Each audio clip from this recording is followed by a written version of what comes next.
उसमें उन्होंने कहा कि अगर डीएनए चेक किया जाए पाकिस्तानियों का, तो हर एक का डीएनए जो है वो वही निकलेगा जो हिंदुस्तानियों का है। लेकिन साथ साथ सर हसन निसार साहब जो जर्नलिस्ट हैं पाकिस्तान में, उन्होंने ये भी उनका कहना है कि जी हमने जो है वो सिर्फ यानी मुसलमानों ने सिर्फ चारपाई ईजाद की है जिसपे बैठ के वो काफिरों को बददुआएं देते हैं। सर वो हसन साहब का पता है आपको, लेकिन सर कुछ तो हमें ऐसा बताइए कि हम लोग ठीक कैसे हो सर, कोई हमें तरीका बताइए कि हम क्या करें। आप अपने आप की इज्जत करेंगे तो लोग भी आपकी। चीफ का स्टेटमेंट जो है जनरल साहब का, that is rhetorical in nature, क्योंकि दो तीन चीजें टेक्निकल पॉइंट्स है। पहले कह रहे हमारी जमीन, पीओके तो आजाद कश्मीर है ना, आपकी जमीन कहाँ से हो गई जी? अगर वो आजाद कश्मीर है तो आपकी जमीन है नहीं।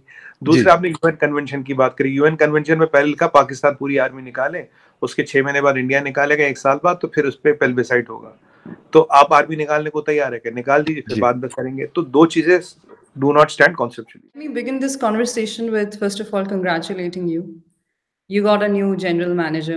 I hope he steers Pakistan clear of all its political turmoil and the new wave of emerging terrorism. To come to his statement, आपने सही फरमाया बिल्कुल कि इंडिया से ऐसी स्टेटमेंट्स आ रही थी, बट आपके यहाँ से उसकी कोई जवाब नहीं दिया जा रहा था लेटली। तो आपके लिए हो सकता है कि अग्रेसिव स्टेटमेंट्स हों, बट इंडिया की ये स्टेटेड पोजीशन है कि Jammu Kashmir is an integral part of India and sooner or later POJK will be taken back. हम तो आए दिन यही सुनते हैं कि इंडिया वालों ने कंट्रोल ऑफ लाइन की खिलाफ वर्जी कर दी है, पाकिस्तान ने मुंह तोड़ जवाब दिया है। हमने कभी ये नहीं सुना कि पाकिस्तान ने भी कभी खिलाफ वर्जी की हो। इंडिया वाले ये न्यूज़ लाते हैं कि पाकिस्तानियों ने जो है वो बॉर्डर पर फायरिंग किया जिसकी वजह से ये हुआ है।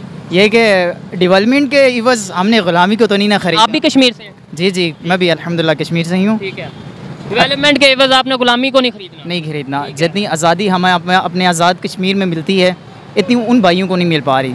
और PTI की हुकूमत आई, इसमें हमने ट्राई किया, मतलब इमरान खान वहाँ पर जाकर बोला, लेकिन बोलने से क्या होता है मेरे भाई, प्रैक्टिकली कुछ करने की ज़रूरत है। मैं आपको कहूँ, लेट्स सपोज आप बीमार हैं, मैं आपको कहूँ मुझे मेरे भाई आपसे बहुत हमदर्दी है, मैं आपके लिए सब कुछ करूँगा। आप बीमारी से मर रहे हैं, आप तड़प रहे हैं, मैं आपको मेडिसिन दूंगा, वो आपका फ़ायदा है, या फिर मैं आपको अच्छी अच्छी तसल्लियाँ दूंगा, वो फ़ायदा है?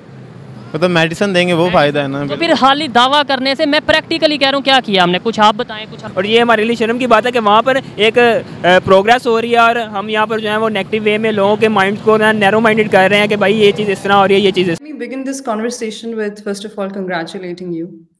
You got a new general manager. I hope he steers Pakistan clear of all its political turmoil and the new wave of emerging terrorism.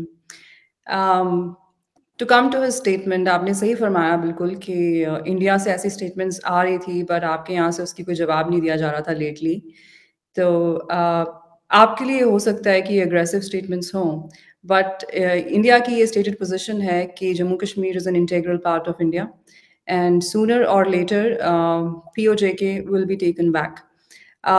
Now I know many Pakistanis would say that जब कहीं पे elections होते हैं तो इस तरह की statements जो हैं वो ज़्यादा इशू होती हैं।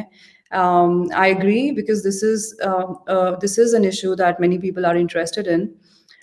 दोनों ही तरफ जो है कश्मीर को लेके काफ़ी लोग इंटरेस्टेड रहते हैं and Jammu Kashmir has forever been living under the shadow of foreign jihadi terrorism, so it does impact people's lives.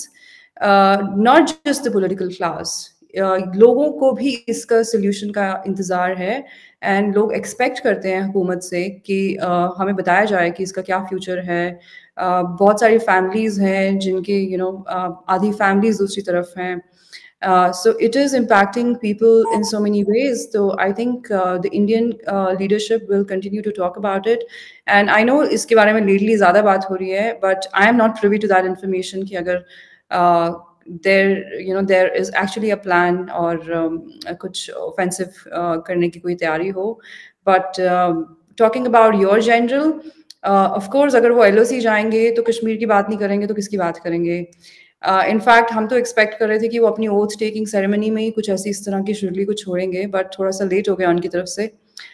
Because if you are a Pakistan Army general and you don't talk about Kashmir, are you really a Pakistan Army general? So that's a matter of existence and relevance for the Pakistan Army leadership. So they will continue to issue statements, and we will look at those statements as mere statements, and that's about it. तो madam आप इसको कैसे समझती हैं? ठीक है, आपका एक मौक़िफ़ है, ज़ाहिर बात है पाकिस्तान आर्मी जो है वो पाकिस्तान आर्मी और पाकिस्तान एक ही मुल्क को दुश्मन समझता है, and that is obviously India. जब ये कुछ अरसे से ये स्टेटमेंट्स चल रही हैं कि जो है वो इंडियन आर्मी को कहा जाएगा अगर, और गवर्नमेंट ऑफ इंडिया कहेगी तो हम जो है वो कश्मीर को वापस ले लेंगे।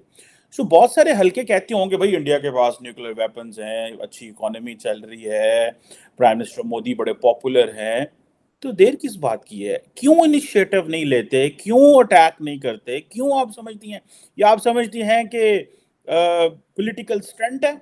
आप समझती हैं जस्ट टू बी रेलिवेंट होने के लिए, या आप समझते हैं कि ये फौज को जरा खून गर्म करने के लिए, या वो फिर जो प्राइम मिनिस्टर मोदी हैं वो जो right wing Hindu religious nationalism है उसको लेकर के करते हैं, या कि आप समझते हैं कि देयर इज अ प्रोबेबिलिटी कि ऐसे हो सकता है? एंड इन केस मैडम अगर ऐसे होता है तो आप क्या समझती हैं जंग फिर कहाँ रुकेगी? मतलब ऑब्वियसली अगर प्राइम मिनिस्टर मोदी, ये ऑब्वियसली पॉलिटिकल डिसीजन होगा ना, अगर जनरल साहब जिस तरह उन्होंने कहा, आई थिंक जनरल द्विवेदी ने कहा, तो आप क्या समझे किस चीज की देर है? क्यों नहीं इंडिया समझ रहा है कि पाकिस्तान की इकोनॉमिक कंडीशन भी वीक है, पॉलिटिकली भी पोलराइज्ड है, सो आए देखते हैं, मतलब at least they should be start ना, तो देर किस चीज की है इंडिया के अंदर?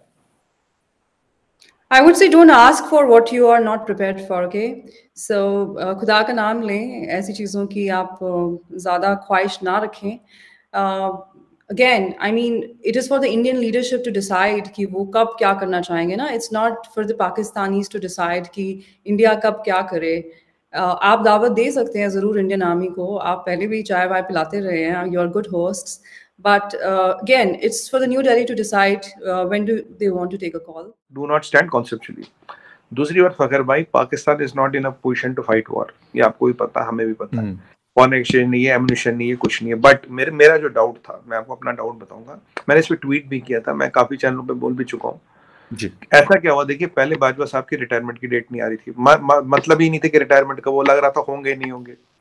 फिर शरीफ साहब और भुट्टो साहब जाते हैं हमारे चाइना, जब ये चाइना जाते, चाइना बोलता मैं $10 बिलियन दे रहा हूँ, $4 बिलियन रिस्ट्रक्चरिंग, $6 बिलियन, किस टर्म्स पे, किस कंडीशन पे, किसी को नहीं पता। राइट, मॉर्टिगेज रखा, किसी को नहीं पता, बहुत टॉप सीक्रेट है। उसके बाद अचानक बाजवा साहब के वो टेप और वो प्रॉपर्टी के कागज निकलते, ये होते हैं, ये कहते हैं टिप ऑफ द आइसबर्ग है। उसके 48 घंटे में बाजवा साहब कहते हैं भाई मैं तो छोड़ रहा हूँ नौकरी, और मुनीर साहब का अपॉइंटमेंट होता है। मुनीर साहब ये मास्टर, ये जो आपका मास्टर ग्रुप था वहाँ के सीईओ का 90 करोड़ का एक्सटॉर्शन का लफड़ा भी है। फिर जब गुजरावाला के सीईओ थे वहाँ। दूसरी बात, बुशरा बीबी के उन्होंने कुछ पेपर भी पकड़े थे, कुछ करप्शन के, तो DGISI के वक्त, हाँ ISI के वक्त। अब मास्टर ग्रुप के सीईओ के कहने पे इनको नियाजी साहब ने हटा दिया। अब नियाजी साहब चाहते नहीं आए, पर ये आए। चीजें दो हैं। पहली बात है फगर भाई, क्योंकि हम पहले भी बात कर चुके हैं कि क्या ये सच है कि PLA 28,000 ट्रूप्स पाकिस्तान में डिप्लॉय करेगी, 45 बैटालियन आर्म बैटालियंस, तो उसके लिए आपको आर्मी एंड एस्टैब्लिशमेंट और पॉलिटिकल एस्टैब्लिशमेंट एक ही पेज पे चाहिए। क्या that is the reason? Point number 1। दूसरा मेरा मानना है, पर्सनल मानना है, इस पे मैं खुल के बोल चुका हूँ कि जो ये $10 बिलियन हो गए, उसमें एक कंडीशन है कि आपको LOC को हीटन अप करना है, लड़ाई नहीं करनी, हीट अप करना है, ताकि इंडिया के लिए दोनों तरफ से प्रॉब्लम हो, LAC पे भी, LOC पे भी, टू फ्रंट वॉर। हाँ, मेरा दोस्तों आनवर्स न्यूज में आप सभी दोस्तों का हार्दिक स्वागत है। तो दोस्तों, जैसा कि आपने वीडियो में देखा कि जो भी आता है पाकिस्तान में, वो पाकिस्तान में आकर पैदा हो या बाहर से, जो भी उधर घुस जाता है उस माहौल में, सिर्फ कश्मीर, इंडिया पाकिस्तान मार देंगे, तोड़ देंगे, फोड़ देंगे, यही सब करता रहता है। इंडिया सबसे बड़ा दुश्मन है, और ये मैं सोचता हूँ कि उनका DNA का ही प्रॉब्लम है। वैसे तो DNA चेक किया जाए तो पूरा हिंदुस्तानियों का ही निकलेगा उनके DNA में, फिर वो अपने आप को पूरा सुल्तान समझते हैं, जैसे पुराने जमाने में रहते राजा महाराजा, उससे समझते हैं हम सबको मारदार के अपने कब्जे में ले लेंगे। तो यही बात हाल ही में उनका नया आर्मी चीफ सिलेक्ट हुआ, जनरल बाजवा के जाने के बाद नया आर्मी चीफ है। और पहले ही आते ही बोल रहे हैं कि हम पहले कश्मीर जाएंगे, कश्मीर विजिट करने जाएंगे। अरे कश्मीर विजिट करके क्या उखाड़ लोगे? तुम्हारे जो भी आ रहा है तो कश्मीर ही विजिट कर रहा है, पिछले 75 साल तो कश्मीर तुम्हारे पास ही है, क्या उखाड़ लिया उसका? ना उधर डेवलपमेंट है, ना एजुकेशन है, ना खाना पीने की चीज है, ना बिजनेस है, क्या है, इंफ्रास्ट्रक्चर नहीं है, ट्रेड नहीं है, कुछ नहीं है, कुछ भी उखाड़ नहीं पाए। अभी कश्मीर जाके क्या करोगे? लेकिन इसका दूसरा प्लान ये है कि वो कश्मीर आना क्यों चाहते हैं, कश्मीर में टेंशन, कश्मीर का बात करके अपने तरफ लोगों को अट्रैक्ट करना चाहते हैं कि मैं नया चीफ बना, मैं कश्मीर का हल कर दूंगा, ये कर दूंगा, वो कर दूंगा। लेकिन बैकडोर में इधर पीछे चाइना से वो 10 बिलियन लेके वो टेंशन शुरू करना चाहते हैं। उधर चाइना के बॉर्डर पे हमारा इशू चल रहा है तो इधर पाकिस्तान पे इशू चलेगा। दो तरफा टू फ्रंट व्यवहार शुरू करने का ये कोशिश है और हमेशा पाकिस्तान का ये रहता है चाइना से मिली भगत है और करेगा और आगे भी करता रहेगा जिंदगी भर। लेकिन हमको इसमें खतरा है। तो दूसरी तरफ उनका जो बयान आएगा हम कश्मीर लेंगे, पाकिस्तान के लोग बोल रहे हैं कि हमारा तो सिर्फ पाकिस्तान चीफ ही बोल रहा है, आर्मी चीफ ही बोल रहा है, तुम्हारे तो defence minister, home minister, PM सब कुछ बोल रहे हैं, हम आर्मी वाले सब बोल रहे हैं हम कभी भी पीओके ले सकते हैं। तो वही इंडिया वाले बोल रहे हैं हम तुम्हारा हिस्सा है तो हम कभी भी ले सकते हैं, तुम क्या उखाड़ लोगे, तुमसे बकबक करते रहना और देखते रहना, तुम कुछ उखाड़ नहीं पाओगे। तो आप लोगों का इस बारे में क्या ख्याल है? आखिर हमको पीओके लेना चाहिए और पाकिस्तान को न्यू आर्मी चीफ आएंगे तो क्या आगे क्या कार्रवाई करेंगे? क्या इंडिया के खिलाफ कुछ साजिश करेंगे चीन के साथ मिलके या क्या करेंगे? और बाकी हम हिंदुस्तान को आखिर पीओके लेना चाहिए नहीं चाहिए और कब लेना चाहिए, इसके बारे में जरूर कमेंट करना। और अगर वीडियो पसंद आ रहा तो वीडियो को लाइक शेयर और सब्सक्राइब करना ना भूलें। जय हिंद।